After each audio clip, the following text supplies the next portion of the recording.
Team को मैं बहुत बहुत धन्यवाद देना चाहता हूं। जैसे ये राम मंदिर और कश्मीर के साथ साथ ये मुद्दा भी अब गुजरात सरकार ने घोषणा कर दिया है और जैसे बताया हर्ष भाई ने, ऐसे अपने मुख्यमंत्री श्री को अधिकार दे दिया गया है, तो वो कमेटी का गठन जल्द ही कर देंगे और कमेटी के रिपोर्ट के आधार पर इस कानून को हमारे राज्य में लागू करने का रास्ता खुल जाएगा। एक बड़ी विडंबनाएं सिविल डिस्प्यूट्स में आया करती है। जैसे किसी ने मारपीट कर दी तो वो फिर इसमें कोई आपको दिक्कत नहीं है, किसने मारा, क्यों मारा, उसमें हिंदू है, मुसलमान है, सिख है, ऐसी कोई चीज नहीं आती है। उन सभी को एक ढंग से ही एंटरटेन किया जा रहा है।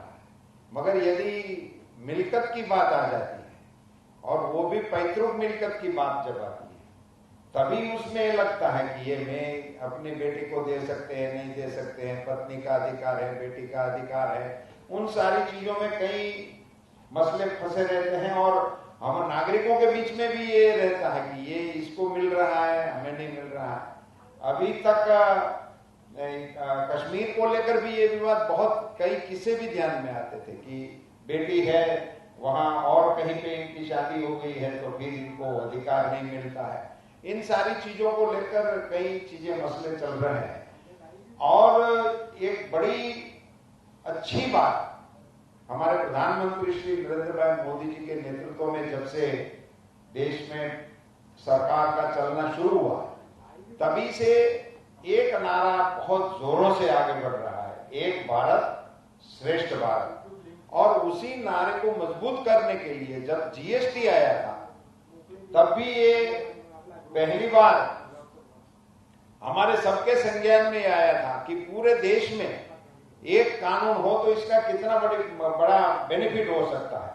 आज वो कानून स्टेबल हो गया और कानून के चलते सभी देशवासियों में, सभी राज्यों में अपने अपने हिसाब से इस कानून का बेनिफिट अपने राज्य को कैसे मिल सके उसमें सब लग गए हैं। पहले थोड़े थोड़े बहुत मतभेद हुआ करते थे और सबसे अच्छी चीज इस कानून की मैं तो कभी कभी सबके बीच में बताना और चुनावी बातों में भी उसको शामिल करके बता रहा हूं कि आज तक के जीएसटी के सभी निर्णय सर्वानुमति से हो रहा।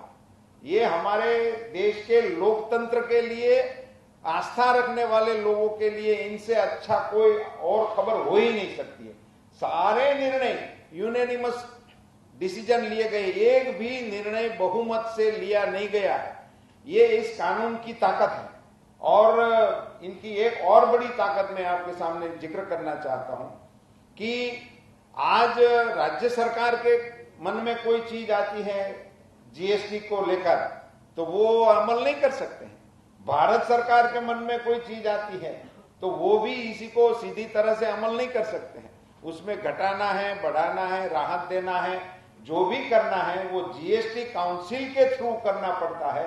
तो एक प्रकार से देश में लोकसभा के बाद इतना बड़ा एक तंत्र खड़ा करने का काम इस एक कानून के जरिए, जो एक कानून के जरिए पूरे देश में हो सकता है। ऐसे ही ये यूनिफॉर्म सिविल कोड, इसको लगाने से नागरिकों के मन में अधिकारों और सिविल डिस्प्यूट्स के लिए जो मसले चल रहे हैं उन सभी में माताओं, बहनों, बच्चों और सभी लोगों को एक समान अधिकार देने का इसमें प्रावधान होने की वजह से एक बड़ी राहत की घोषणा है।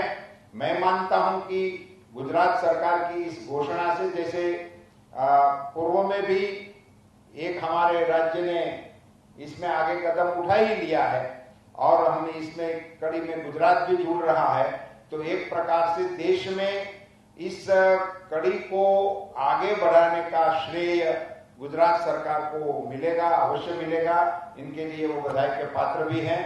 और मैं आप सबके माध्यम से एक प्रकार से ये बात कह सकता हूं कि गुजरात सरकार ने आने वाले दिनों के लिए हमारे नागरिकों के लिए एक नई उम्मीद जगाने का काम किया है। इसके लिए उनको बहुत बहुत धन्यवाद।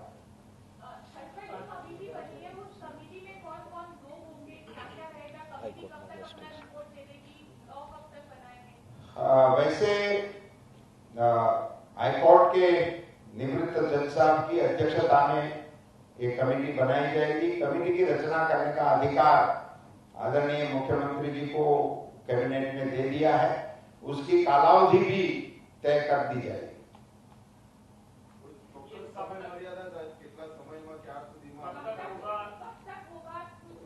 मैं मानता हूं कि जैसे कमेटी की घोषणा होगी उन्हीं के साथ ही उसकी टाइमलाइन भी उसको साथ तय कर दी जाएगी। कमेटी का स्ट्रक्चर किस तरह का रहेगा? केवल 2 या 3 लोग रहेंगे या कितने लोग? मिनिमम 4 लोग रहेंगे।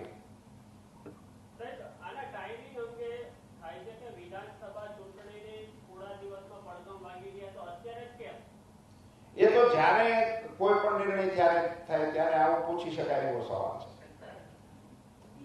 कांग्रेस ये कह रही है कि महंगाई जैसे जो मुद्दे हैं, जो अहम मुद्दे हैं, उनसे ध्यान को भटकाने के लिए ये पूरा डाइवर्जन किया गया है। ये उनका सवाल जरूर हो सकता है, क्योंकि हम जिस दिशा में ध्यान लोगों का खींचना चाहते हैं वो उनको पसंद नहीं है, इसीलिए वो ऐसे बिंदु को इस प्रकार की बात करके टालने की कोशिश कर रहे हैं। इस देश में सभी नागरिकों को एक सा कानून हो, उसके विषय में उनकी क्या राय है वो उनको प्रकट करनी चाहिए।